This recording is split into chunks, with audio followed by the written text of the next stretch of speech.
আসসালামু আলাইকুম রহমতুল্লাহি ওয়াবারাকাতুহু। আমরা আমাদের প্রথম ক্লাসে খরচ বকেয়া যদি থাকে, কোনো এক্সপেন্সেস যদি ডিউ থাকে, এই সংক্রান্ত লেনদেনগুলোর অ্যাডজাস্টিং এন্ট্রি নিয়ে আলোচনা করেছিলাম। আমাদের আজকের ক্লাসে আমরা আলোচনা করব অনাদায়ী আয়, ইনকাম রিসিভেবল নিয়ে। এই অনাদায়ী আয় জিনিসটা কি? যেমনটা আগের ক্লাসে বলেছিলাম, যখন আমরা কারো কাছে থেকে কোনো সেবা নিয়ে নেই, যেমন একটা কর্মচারী 1 মাস কাজ করলো, এইরকম কোনো অ্যাক্টিভিটি যদিও আমি টাকা দেই নাই, তবুও এটা খরচ হিসাবে আমাদের হিসাবের খাতায় দেখাতে হবে।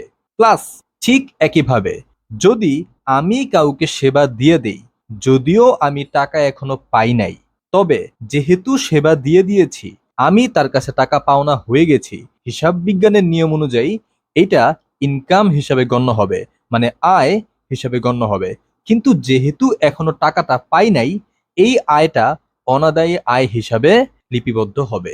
এখন এই অনাদায়ী আয় সংক্রান্ত জাবেদা নিয়ে আজকে আমাদের আলোচনা। আশা করি অনাদায়ী আয় জিনিসটা কি এটা আপনাদের কাছে একদম ক্লিয়ার। এখন আমরা এই অনাদায়ী আয়ের জাবেদা কিভাবে হয় সেটা শিখবো। চলুন দেখা যাক। এখানে খেয়াল করে দেখবেন যে আমরা আগের ক্লাসের মতো এই ক্লাসেও একটা ফরম্যাট, একটা নিয়ম আপনাদেরকে দেখিয়েছি প্রথমেই, যে যদি অনাদায়ী আয় থাকে তাহলে এটার জাবেদার ফরম্যাটটা হচ্ছে অনাদায়ী আয়টা ডেবিট আর আয়টা ক্রেডিট। যদি ইংরেজিতে বলতে যাই, ইনকাম রিসিভেবল ডেবিট আর ইনকাম ক্রেডিট। এই ব্যাপারটা এখনই ক্লিয়ার হয়ে যাবে যখন আমরা অ্যাকচুয়াল এক্সাম্পলটা দেখব।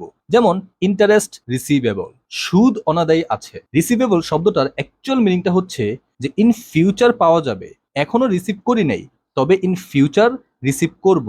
অনাদায়ী আছে বলেই তো আমরা রিসিভ করি নাই, ইন ফিউচার রিসিভ করব। আরেকটা ব্যাপার আমি এখানে ক্লিয়ার করে রাখি যে অনাদায়ী পাওনা, এই যে অনাদায়ী শব্দটার সাথে যখন পাওনা শব্দটা যুক্ত হয়ে যায়, তখন বোঝায় এই টাকাটা আর কখনোই পাওয়া যাবে না। অনাদায়ী পাওনা মানে কুরিন যেটাকে আমরা বলি। কিন্তু কোনো আয়ের সাথে যদি অনাদায়ী শব্দটা যুক্ত থাকে, যেমন সুদ অনাদায়ী, কমিশন অনাদায়ী, ভাড়া অনাদায়ী, এই সকল আয়ের সাথে যদি এই অনাদায়ী শব্দটা যুক্ত হয়, তাহলে বোঝায় কাজ করেছি, টাকা এখনো পাই নাই, ইন ফিউচার পাবো। কিন্তু অনাদায়ী প্লাস পাওনা, এই দুইটা শব্দ যখন একসাথে থাকে, তখন বুঝায় এই টাকাটা আর কোনোদিনও পাবো না।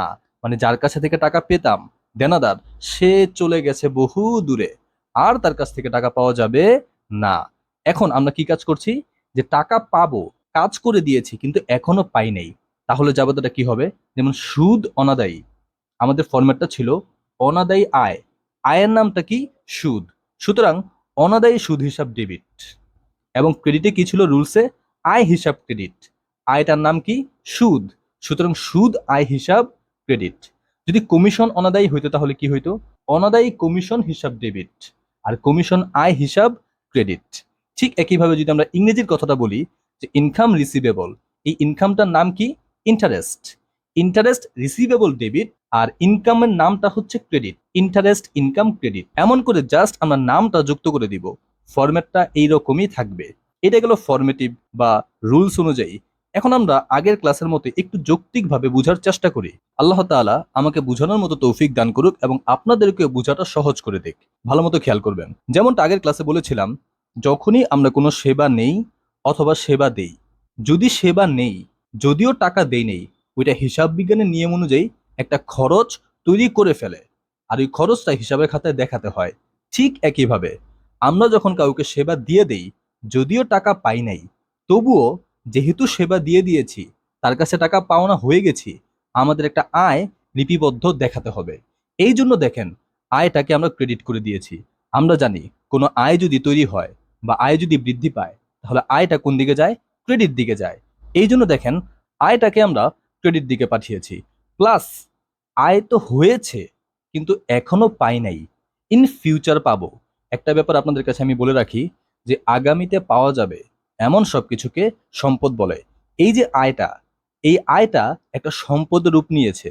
যেহেতু আয়টা অনাদায়ী, অনাদায়ী আয় হচ্ছে একটা সম্পদ।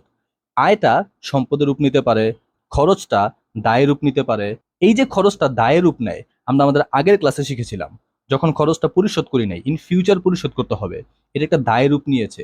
ঠিক একইভাবে এইখানে যে আয়টা এখনো করতে পারি নাই, এটা একটা কিসের রূপ নিয়েছে? সম্পদের রূপ নিয়েছে। এই জন্য যেহেতু একটা সম্পদ তৈরি হলো, সুতরাং আমরা সম্পদটা ডেবিট দিকে দেখালাম। অনাদায়ী আয় হিসাব ডেবিট, এটা কিন্তু একটা অ্যাসেট। একদিকে আমাদের আয় তৈরি হলো এবং আয়টা হাতে না পাওয়ার কারণে এটা একটা সম্পদে রূপান্তর হলো। আশা করি আপনাদের কাছে ব্যাপারটা একদম ক্লিয়ার। ইন ফিউচার আমরা আরো নতুন নতুন টপিক নিয়ে আলোচনা করব। Till then, take care. আসসালামু আলাইকুম রহমতুল্লাহি ওয়া বারাকাতুহু।